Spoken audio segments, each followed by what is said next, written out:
Do you ever see a successful woman on your feed or in a magazine and think, wow, it must be nice to have it so easy? Well, think again.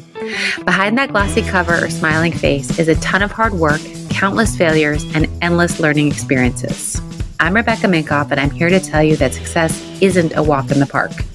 It takes grit, resilience, and a willingness to take risks. That's why I created Superwoman, a podcast that peels back the varnish and gets into the nitty-gritty of what it takes to make it as a woman in today's world. From luminaries and game changers to women you've never heard of but should, this podcast is here to inspire you to take your next leap, no matter how daunting it may seem. We'll explore the sacrifices these women have made, the highs and lows they've experienced, and the lessons they've learned along the way. So if you're ready to be inspired and learn from some of the most successful women out there, join me on Superwomen. Together, we'll uncover the stories behind the successes and prove that with hard work, determination, and a little bit of luck, anything is possible. Hey everyone, you're listening to Superwomen. Today's guest is my dear friend, Sabrina Rudin, the founder of Spring Cafe Aspen. I had the pleasure of getting to know and eat Sabrina's incredible food. She is a dear friend of mine who I watch with awe as she navigates motherhood, healthy, clean eating, and bringing that food to so many. We go deep on how she does it, how she continues to hold true to her ideals and standards, and what inspired her to launch her own business. If you're ever in Aspen or New York City, you need to go to her restaurants and stay tuned for some really exciting news about where she's popping up this summer. I'll give you a hint. If you're in the Hamptons, go find her and eat the food till there's no tomorrow. Take a listen. So for those listening, Sabrina is someone I love very much. She helped me out at a time when I needed some great recommendations for things for my kids. And I'll never forget the kindness when a random stranger called her and said, "Can you help me?" So one of my favorite phone calls to date. Really? Yeah. I love that. I think it was Claire that connected us, and Daphne. Claire, it was Daphne to Claire to you. It was like the a chain. whole chain, and Yes. then just me and my porch talking. I was like, what kind of kale is the best kale? Anyways, so I want to touch on what I know you to have built. You know, Spring Cafe Aspen, and obviously Spring Cafe here. You make incredible food. You have an incredible restaurant. I've been lucky enough to be at your dinners and eaten your food. And I would just love to start with like your early years. Like, did you always know that you wanted to be in this space? Definitely not. If by this space you mean food in restaurants? It's definitely not restaurants. Okay. I think that food and feeling good and nourishing yourself with food was, if I look back, a recurring theme in my life. But I was very lost for most of my young life, like through middle school, high school, even college, always just wondering, what would I do? What would I do? I think that I had, ever since I was young, a very distinct notion, feeling, intuition that I wanted to work for myself. Yeah. I wanted to build something for myself. I say it all the time. I don't think, like, if someone read my resume, I don't think they would hire me, even to this day. And I think I would make a terrible employee, but I'm very good at working for myself. Yes. I just knew that I wanted to sort of live life on my own terms, and I was willing to sort of pursue any path and, you know, deal with the raised eyebrows that it took to get there. So let's talk about those raised eyebrows, because you graduated and then you raised some eyebrows by saying, I'm going to go into business for myself, or what was that like? No, I graduated and then I said, well, I think all the way through school, I always took classes and did things that really interested me. I was really lucky and privileged to be able to do that. I babysat my way through college. Worked at a store in the summers. I never had specific internships that were for a career. Yeah. I just sort of followed classes and professors that spoke to me and that really like lit me up. And then I got jobs that I could make money for myself. They weren't necessarily highfalutin jobs. Like I said, babysitting, working in a store. I did a lot of tutoring. Yeah. So I think, my parents luckily always believed in me, but definitely friends would always say, aren't you gonna get an internship, or what are you doing, this summer? Or yeah. what are you doing during the year? Like, what's your internship during school? And then I graduated from school and I decided that I was going to go, which had been a long time dream, teach snowboarding in Aspen, Colorado, and get a job with Aspen Ski Co. And again, my parents were supportive. They said, you know what, you worked really hard in school. You clearly do your own thing, and they were fine with it. But friends were like, oh, that's so irresponsible. And, you know, what's your career going to be? Right, you're just going to be a hippie. You're going to be a hippie. You're going to be a snow bum, you know, a ski bum. But to me, it was really important. I had been very diligent in school. I was never a wild child. And I really wanted this 1 year in the mountains to sort of explore, be independent, move away from my parents, move away from the city. So I went to NYU. And that was a really pivotal moment for me, just to sort of follow my intuition, go. And when I was there, I was introduced to my now husband, and that's how more of my life happened in Aspen. We started dating. We came back for grad school. He had a space, and no one wanted to open a restaurant there, which I thought was the best concept. And finally, I thought, I'll do it. Like, why don't I do it? And that's really how Spring started. So when you said, okay, I'll open a restaurant, did you know anything like how to run it, how to hire, like recipes? I knew about food because of how I was raised with my mom, which I'm sure we'll talk about later on. But I knew about really good, healthy vegetarian food. Okay. I had a very strong vision about what I thought would work in Aspen, what concept needed to be there that wasn't there. Yeah. And I didn't know anything about running a business, but again, I had always had this deep knowing that I could build something. I had, for lack of a better word, I think, entrepreneurial spirit, just a belief in myself and in what I could create and in my vision. And a friend's older brother had given me really good advice that I always kept in the back of my head, which was, because he was a very successful entrepreneur and she was my friend in college, and he always said, if you want to start something, like, know what you're really good at, follow that, and then surround yourself with people who do what you can't or know what you don't. That's great advice. And I think in my head, I thought, you know, there's certain aspects of this that I know better than anyone. I know the design, I know the creation, I know the menu, I know the food, I know how to create the vibe. Don't know how to do COGS or food costing or, you know, the ins and outs of running a restaurant, but I'm pretty sure we could find people to help me figure that out. And I'm smart and, you know, hardworking and motivated. And so you figured it out. Starry-eyed enough to think we could do it. And then we did it. And you did it, but you lived here. I was living here. I had finished grad school here and I had gotten married, and then I basically moved to Aspen, even though I was living here. Okay. So I was on the reverse schedule of all my friends. I would be in Aspen most of the time, working, living my life for 2-3 weeks at a time. Then I would come back, and that would be my vacation in the city. I would sleep, I would rest, I would see my family, I would go out to dinner, relax, cry to my parents and anyone who would listen, friends. I had no idea what I got myself into, and I was going to fail, and what was I thinking? And friends were like, what is she doing? You know, like, no, we can't have dinner with you at 5 o'clock on a Tuesday. We're at our jobs. But to me, it was my time off when I would come back. So it was an interesting reverse commute. Yep. But wouldn't trade it for the world. And luckily, my husband had a lot of work out there too. So he was going back and forth. We didn't have kids at the time. So it was a very adventurous, high-paced moment in life of really starting something and growing it. And tell me about a time when you felt like this is way hard. Like, I thought it'd be easy, or maybe you didn't. Maybe you knew it wouldn't be easy. But, like, is there a time where you're like, holy shit, this is a slog?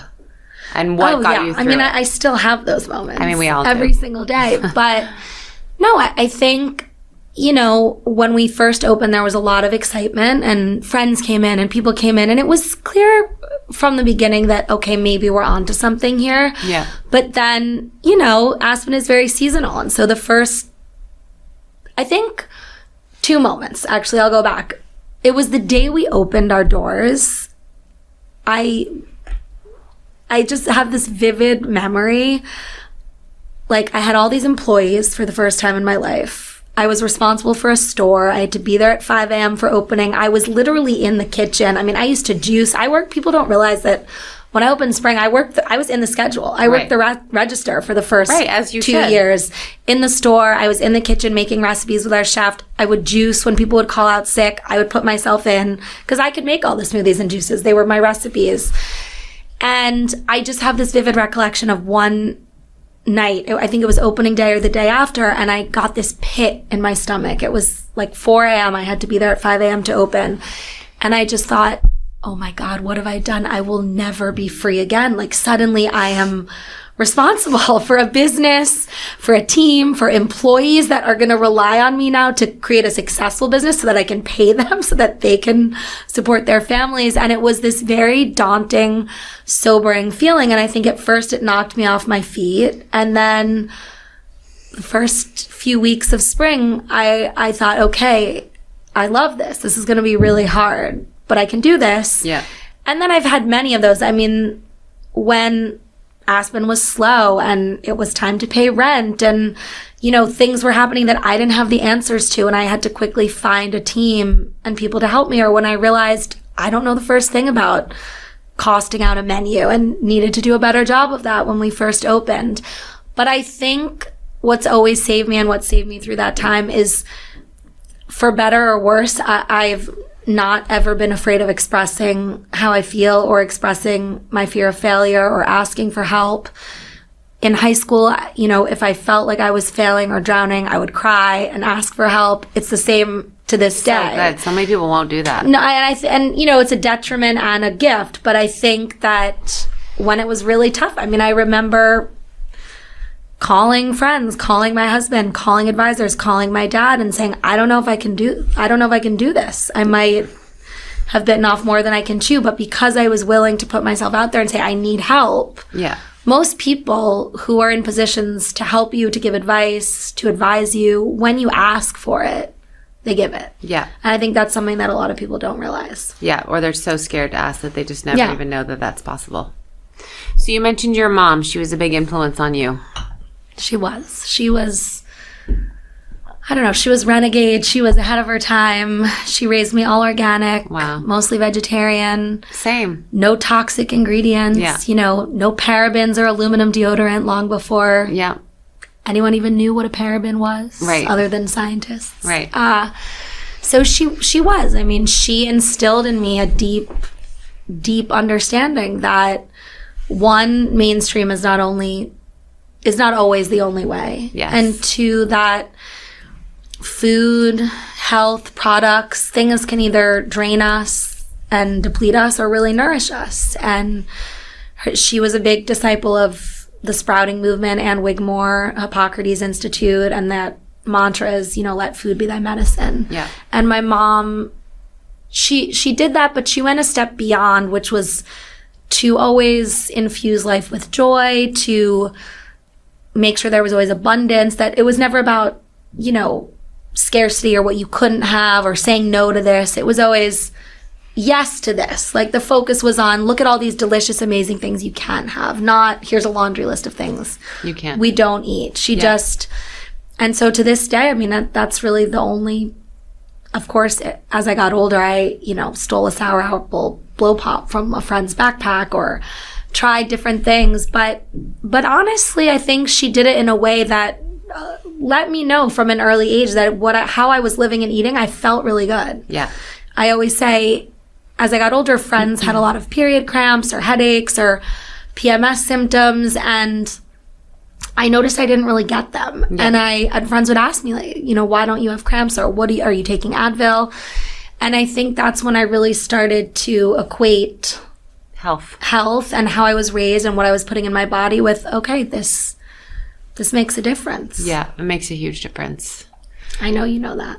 So you are incredibly stringent about it in a way that I much admire as a mom, because like the other day I went to Whole Foods and I was like, oh, this is the Stonyfield yogurt that has too much sugar. The Sabrina said has too much sugar. And this is this and this and this. And I was like, fuck. This is why my husband calls me the thief of joy. Because friends will be like, is this okay? He's like, don't ask if you ever want to be able to eat it again. But as someone who's very health conscious, now you're in my head and I'm like, fuck, I can't do this. Not, because I too want to give my children healthy food. I love that you prepare the plain food, like everything. And I want to know, like, and you're a busy mom, right? You have 3 kids, business. Like, how do you make the space to just keep that going? Because I want to do that, and then I just am like, something's going to give, and it's this. Here goes the string cheese. I mean, first of all, things give, right? Like, things definitely give. I definitely say yes to a popsicle here and there, or if there's pizza at a birthday my eldest son wants, yes, of course. Yeah. But people, it's funny, that plain video, the plain food, it's one of my best performing videos. And I was talking about that with someone today, and they were saying, I just think you don't realize that most people just would never wake up in the morning and do this before they get on a flight. Right. And I think that for me, I just don't know any other way. And I think, yes, that ties back to my mom, but that's what she did. I mean, before every flight, she would wake up and she would do that and then some. And when we went to Disney, she would bring a black garbage bag full of food. And, and she would let me have the tomato juice or the orange juice on the airplane, so I would feel like excited that I was getting something, because we all loved those plain meals growing up with white compartmentalized dishes. And my kids the same. They were so excited that they got an orange juice on the airplane. It was, from the flight attendant or the stewardess. But I just think that truly I don't know another way. Yeah. And that's not to say that I always cook myself or my kids huge elaborate dinners. We order takeout, or last night I got a pasture-raised rotisserie chicken because they really wanted chicken, and I can't roast a whole chicken, and then I made all the various veggie sides. But I think there are certain things that I've committed to in my life that I don't know if the right word is non-negotiables, or I think that's what it would be. Just things I've committed to. I hate to say lines I've drawn in the sand, but just, things that I've committed to that I want them to grow up knowing, and that I want to provide for them. And hopefully, the way my mom did it will rub off on me. It'll rub off on them, and it'll be the norm for them to do that for their kids. Or maybe the world will, the world's a lot different than when I was growing up. Right. So who would have ever thought that there would be paraben-free deodorant sold on Amazon, or that every major brand like Dannon or Stonyfield would make a vegan yogurt? When my mom was raising me, nobody knew what almond milk was, except that my mom would stand there in the kitchen peeling almonds, making almond milk. Oh my God. Maybe when my kids are older, airports will be full of Spring Cafes and, that'd be great. Bonberries and juice presses and all, and that'll, in an affordable and sustainable way, and that'll be the norm. But if not, I like for them to always be, I like for that to be the norm for them. Yeah. Because I do think it's very impactful and makes a big difference on your health. Yeah. So let's go to New York. How long between Spring Cafe Aspen and then opening your New York location was that? 8 years. Okay. Took a long time. I'm a late bloomer. So when you opened New York, do you feel like you were like, I know this game, or at least you felt like you had some notches on your belt? Or I think that I thought that before the pandemic, but I closed my Raise the day the world shut down from COVID. Are you kidding me? And I was actually seated at a table at a benefit with David Chang, and the world, literally the day before, and the world was about to close down. And I remember telling everyone at the table, I'm going to open Spring in New York, and we just closed our Raise. And David and all these people were saying, well, I hope there's a world and a restaurant to come back to. And I'm like, oh my God, what? And then the next day the world shut down. And so I think that shook my confidence a lot. I think the world is completely different when it comes to hospitality and restaurants, and finding the new normal even still, and people's new behaviors and patterns when it comes to living and working in New York City or in urban centers and eating out. I think I think there's a saying in the founder world, and I'll botch it, but just the right amount of confidence to think you could do this impossible thing, but enough that you're still humble. I think it takes you kind of have to be a little crazy to start things. I mean, you know that. And you have to believe and have all this confidence in yourself that you know what you're doing, when in fact you probably, or at least for me, don't always know what I'm doing. But I felt Aspen's a completely different beast than New York. I think I felt prepared in certain senses and unprepared in others. And then I think COVID really threw a wrench in all that. In both locations, I'm assuming, right? In both locations. And just, you know, sometimes I think, what would New York be like if there had never been a COVID? And it would be great. People were in New York if Mondays and Fridays were work day, you know. Yeah. But we can't go back there. So no, we can't. We just adapt and we change and we figure out ways to, you know, move with the times. But I think I thought I was ready for New York. So COVID could have given us, if we had wanted to go out of business, which we were very close to going out of business during COVID, it would have been a good excuse. Like, oh, COVID, bankruptcy, sorry. No one's dressing up and going out. All of our orders are canceled. But we were like, you know, we owe it to ourselves in the last 17 years to fucking like try and make it, which we did. So did you ever have that moment where like, this is too hard, I just want to like be like done?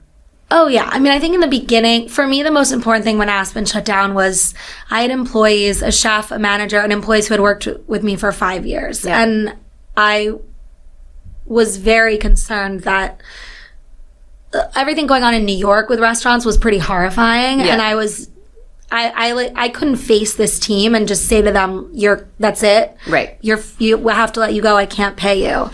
And by some miracle, Aspen had been doing very well right before that. I mean, truly a miracle that I was able to pay my whole team for a few weeks. Wow. To, even as we were closed, we didn't know what was happening yet. And then PPP money kicked in. And so we were very lucky that we were able to not really let go of anyone, especially our core team that's still with me today. Wow. I will say, for a moment, I think if I hadn't just decided I was going to open in New York, close a raise, had the balls to do that, brought in outside money for the first time because I had bootstrapped until then, I think I would have been more likely to be tempted to say, okay, I'll help everyone figure it out, and like maybe this is a good exit, you know, to just be like, I'm moving on, I'll be a mom, I'll start something new. But I was so just, I think, devastated. I was like, no, I just got the nerve to do this. I am going to open in New York. This can't, I've put in so much work, so much, you know, so many blood, sweat, and tears. Yeah. This can't be the ending, was more my thinking, if I'm being honest. Yeah. And so I think there was a real desire in me to ride it out and to be terribly optimistic and to think that restaurants would come back and the city would come back and life would resume.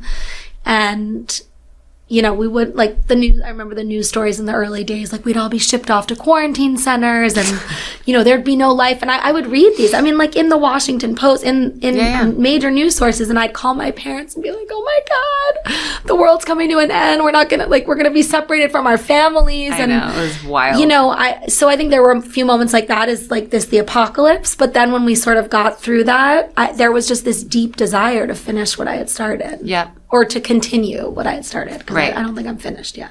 No, you got a lot more, which I want to talk about. So obviously you succeeded, and both locations are open and doing well.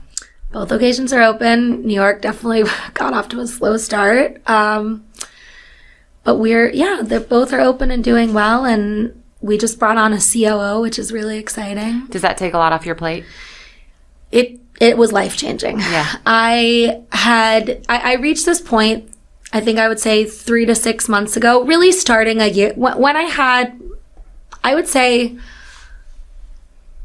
like, so my baby is 2 years, so I would say starting when I got pregnant with my baby is when I first felt, you know, the beginnings of it. Yes. And then in the last, I would say 6 months to a year, when I don't really still know what the term burnout actually means, but if I had to liken it to something, it would probably be burnout, where I I had taken on so much, and I had just lived through COVID, and then I was opening New York while I was pregnant, and then I gave birth, and I was trying to operate a restaurant in post-COVID New York City, which was probably one of the hardest times to ever operate a restaurant in terms of labor, costs, health department, people coming. Yeah, rules, right? Just anything, rules. And so I got to this point where I was starting to whisper it to friends. I don't really know what to do here. I have 3 kids. I was breastfeeding. I am a very hands-on mom. And I knew that I had to do something, but it was unclear what I needed to do. I had never hired anyone at the executive level other than myself. I mean, I had my founding chef. She retired 2 years ago. And I had my manager in Aspen, and she actually just moved away. She'd worked for me for 7 years. Wow. And I was starting to grow my own brand on Instagram, and I really liked doing that. I liked being able to do things like this and other projects that are in the works. I want Spring to grow and expand.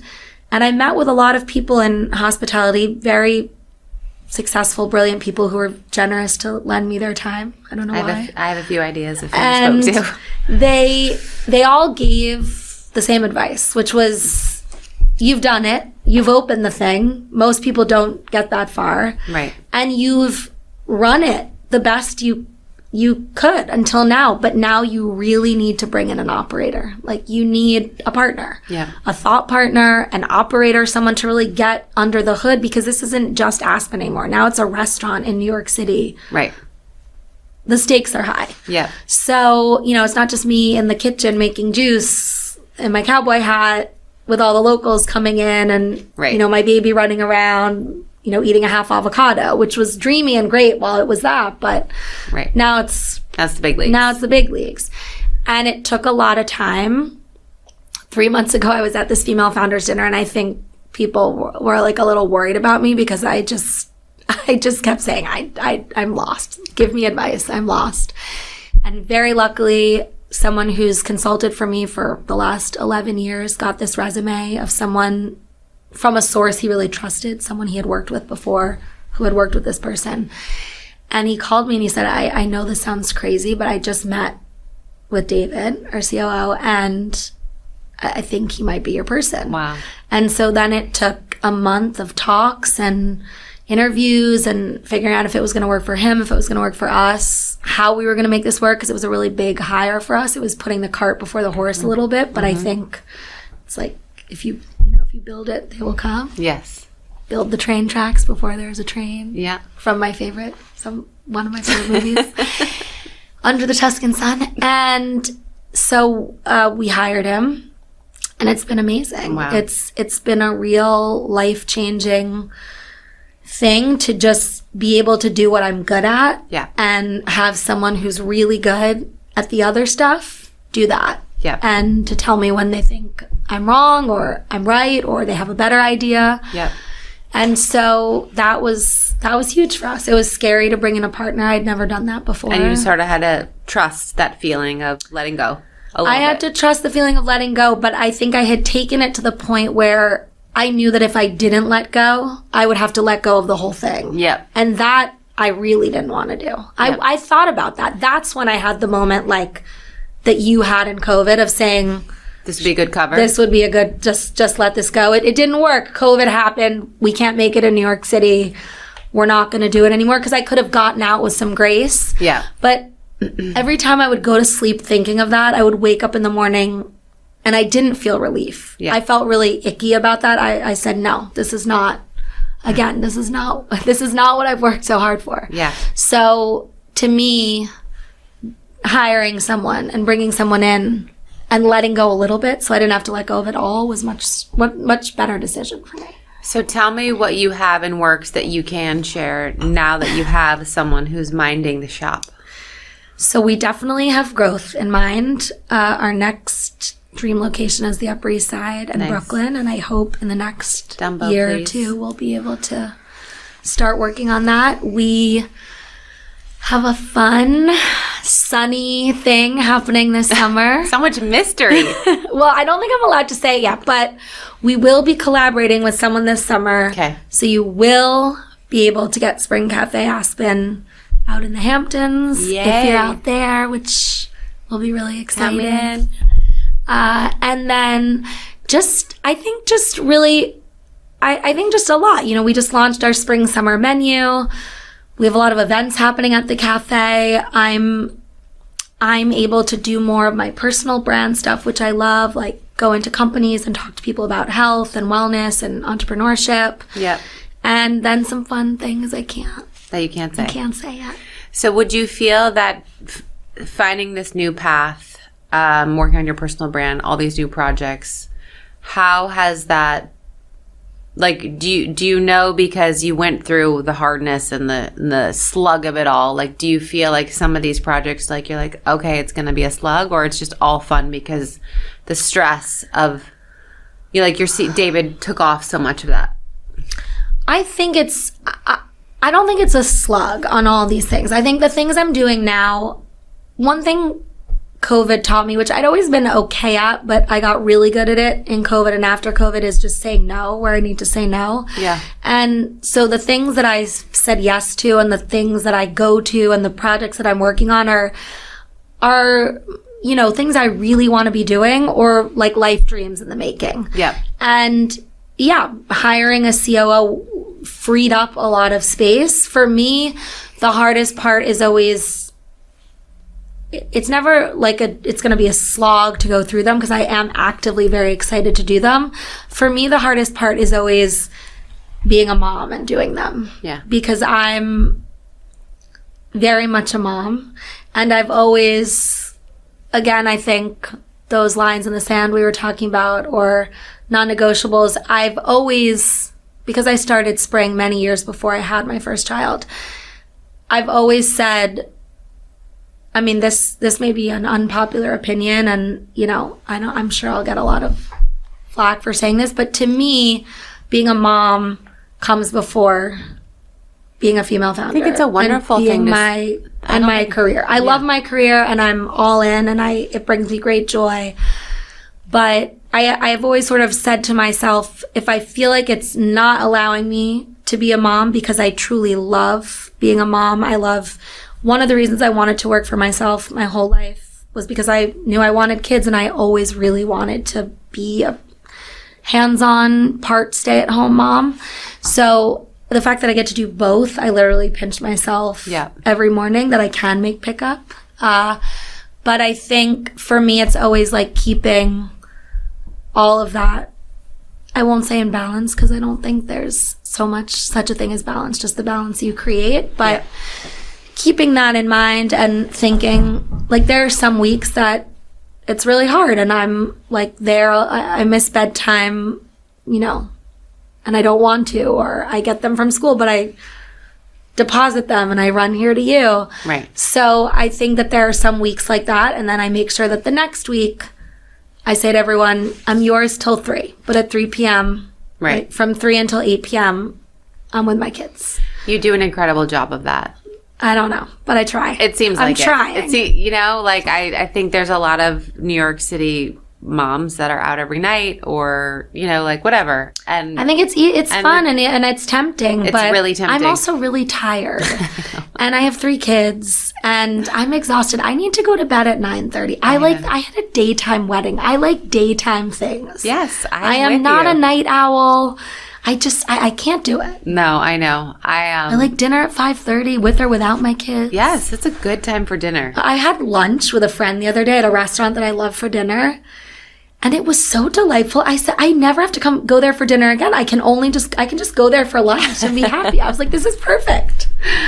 You got the great food. There was a great vibe, and you can still relax and chill and watch your bad TV and have a moment to decompress after work. Because if you work and you have kids, it's a lot. Your days are packed. It's a lot.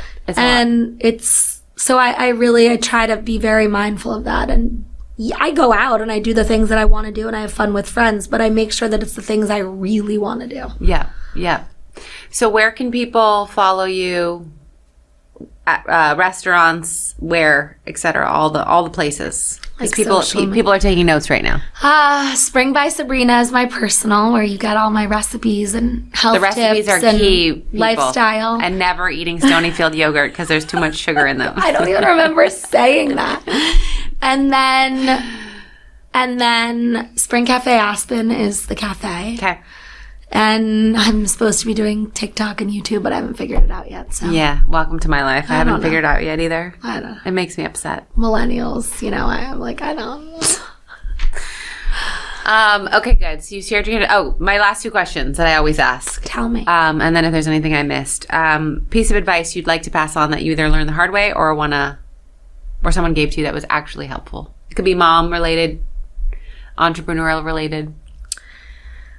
Oof. I would say I think it's a combination of living it and learning it, and then also being inspired by people that I really admire. But I would say just do in your heart what you know to be true. Don't live your life for a resume. Don't get the job you think you should get. Meet the needs that you need to meet. Yeah. But follow your path and follow your intuition. I truly think it will never lead you astray. I love that. And I love that you did it with raised eyebrows.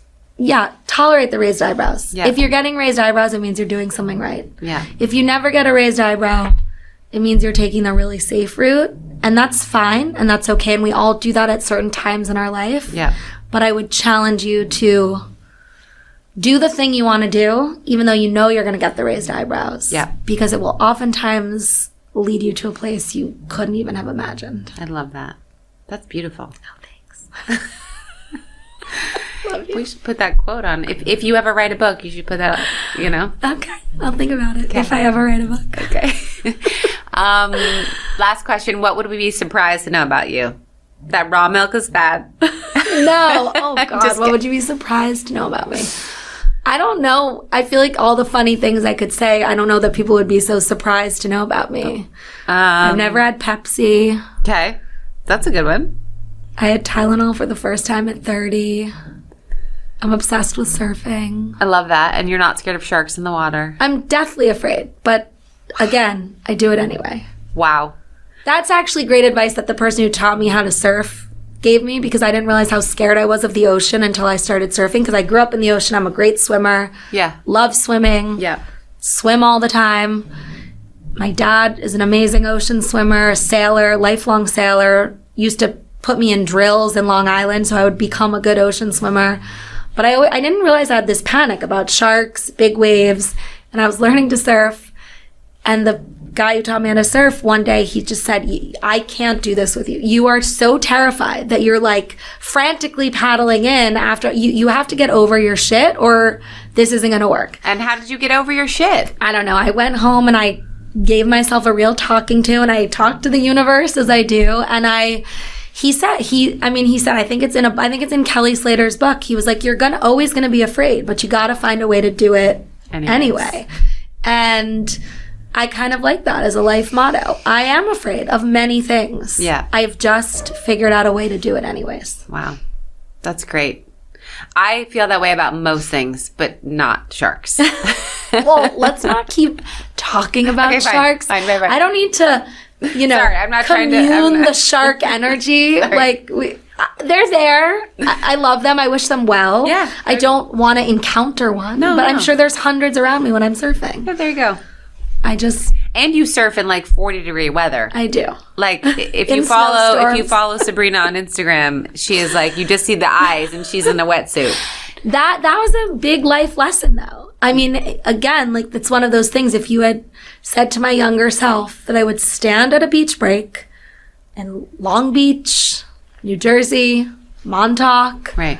California, but really the Northeast, because dark brown. I mean, I don't know how many people have been to the beach at Long Beach in the middle of February when it's 20 degrees outside and the water's 43, but it's not inviting water. And if you had told me that I would run in a wetsuit holding a board, I would have, I would have just died at the thought. Yeah. I truly died at the thought. I was such a scaredy cat for so long. So how did you make that jump? That's a podcast for another day. Oh, gosh. I should have asked that question at the beginning. I got postpartum anxiety after my first baby. Okay.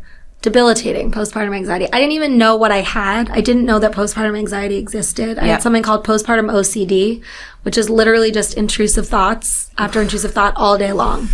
But I had never had, I didn't know what that was. Like, no one ever said to me, oh, by the way, you're going to have a baby and you could get. Right. All I knew was, like, the things you hear about, you know, crazy postpartum depression or, you know, it's just not a talked about thing. Yep. And I did CBT, which is cognitive behavioral therapy, which is a very targeted, it's not medication, it's just a very specific kind of talk therapy that's targeted towards anxiety. Yeah. And it's very effective for postpartum OCD. Wow. And it really changed my whole life. Wow. Because I realized, I call it like a movie with the best surprise ending of all time, because the whole point of CBT is you sit there learning to be very uncomfortable. Okay. And when you realize that the only bad thing that can happen to you is you can be very uncomfortable. Yeah. When you really get that. Yeah. And I'm talking like, I mean, that was postpartum. That was 8 years ago, and I did it for 6 months because it's like once you do it and you're fine, you don't do it. But I think it took 5 years to really internalize the lesson. Yeah. And I still am learning it today. But when you really realize that the only bad thing that can happen to you is you can have a thought or a feeling or just that you're uncomfortable. Yeah. The whole world opens up to you because anyone can be uncomfortable. Yep. Yep. There's, we put weight, like, will a shark eat me? But probably not much more of a likelihood than if I'm just walking down the street and a board falls on my head. But I don't put weight on that. It's more likely that actually a vending machine would fall on us than we get attacked by a shark. Okay, so there you go. And I'm sure some people look at vending machines and think, oh my God, what if that falls on me? But you just don't think of it. It just goes in one ear out the other. Yeah. But when you really realize that, you can tolerate discomfort. Yeah. And that's all fear really is just discomfort. No, I think that's really powerful. I think people are so scared of that. I was a whole world opened up for me when I learned that lesson. Wow. Well, I have to say, you are always positive. You always seem like you have it together. Gosh. You should probably talk to my husband and my kids. They would give you a difference. But I love you said that. Cut that part out. I'm going to play that for my husband and my kids. Perfect. But I think you bring a joy and an energy that is always like, it's addicting and you want to be around it. And I'm grateful that you imbue that into the world. I love you. I love you too. I feel the same about you. You're one of those people I get really excited to see. Oh, yay. I just want to hug them. I know. I just want to hang out. Yeah. I just wanted to thank you guys for listening to today's episode. I also want to ask you to rate and review the show wherever you listen to podcasts. I know it's a pain in the butt, but it actually helps with search and algorithms. So if you love this podcast, it is an easy way to get it more visible and out there. I also want you to follow me on Instagram at Rebecca Minkoff, at RM Superwomen, and be sure to check out my book, Fearless, The New Rules for Unlocking Creativity, Courage, and Success. Thank you again, and you will hear from me next week.